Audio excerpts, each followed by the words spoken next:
Today it is a happy video, I want to say, because it's one of my favorite topics, martial arts self-defense, from a security guard's point of view and as a self-defense martial arts instructor's point of view, and I bring it together what you need to know about Kata. Guys, Kata is a Japanese word that martial artists around the world, no matter what heritage, culture, nationality they have, they use to describe fight choreography. It is important you add this as a security guard to your personal self-defense program.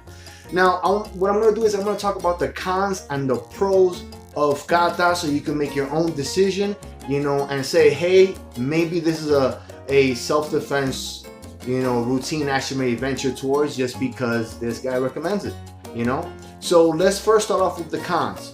Number one, you're striking air. You're not hitting anything. And so there is no real instant feedback that you would get like if you were to be punching the bag or you will be sparring with somebody. Number two, there's a lot of katas out there. Some of them are very old school. Some of them are too ridiculous where you look like a Jedi master and you're almost doing gymnastics. And there's very few of them that are somewhere in between, which makes sense. Like, if you're not part of a certain system or already know a little bit about martial arts, you might not even know which one to pick or choose to learn with, and it could get overwhelming. Number three, like I said, these katas tend to be 90% of them out of date because they were meant for like during the samurai days. Unless like if you're part of a third world country and they still use machetes, I don't think kata will be all that useful for you to put so much time into it the way traditional martial artists actually do. Katas can become very, very dogmatic. It's just something that happens to it. Once you practice this technique, this routine, 50 to 100 times, you start building something up in your brain somewhere saying, this is the way I always have to punch. These are my only options. These are my only tools. And it starts putting you in a box where you're limiting your own CQC and self-defense, and you're not becoming fluid like water. Lastly, for the cons, there's a lot of katas out there and there's a big chance you might be practicing the wrong one for your situation. If you have lower back problems, you probably won't want to practice a kata where you're throwing a lot of kicks. So you have to be mindful when it comes to kata. Now, onto the pros. Kata builds great muscle memory.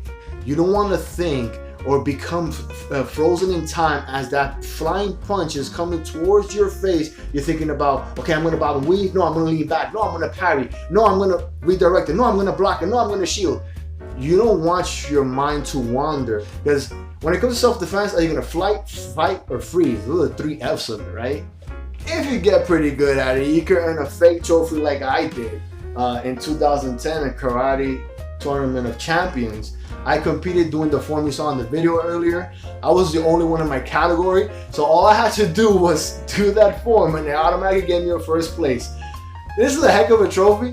I didn't want to take it, but at the same time I was like, yo, I busted my cojones, several weeks to be able to do that in front of people with stage fright and everything. So I was like, you know what? I'm going to tell people the story the way it is. I got first place because nobody was in my division. Practicing kata is very affordable. Once you learn the moves, you don't have to pay an instructor to teach you anymore. You just have to constantly do the same repetition, and you could do this by yourself in your home or within your privacy. You could use a mirror, or you could just record yourself with your cell phone doing it, and you could check out your own moves later and make corrections here or there. It's super affordable. Unlike going to the range or going to an MMA school, you could do this by yourself during your own time. There's less chances of injury. You're not hitting anything, like I said before. You're not getting, you're not bashing your knuckles into anything. You're not tweaking your wrist, hurting your elbows, hurting your shoulder.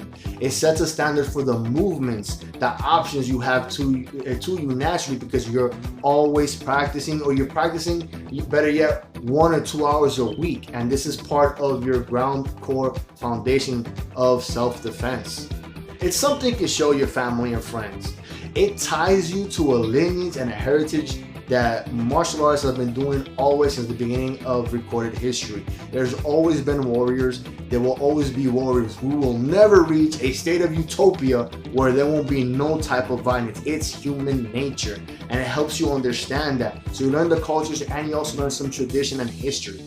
So guys, that's it for this video. If you found value in it, please press like, subscribe if you want to continue to get martial arts videos from a security guard's point of view.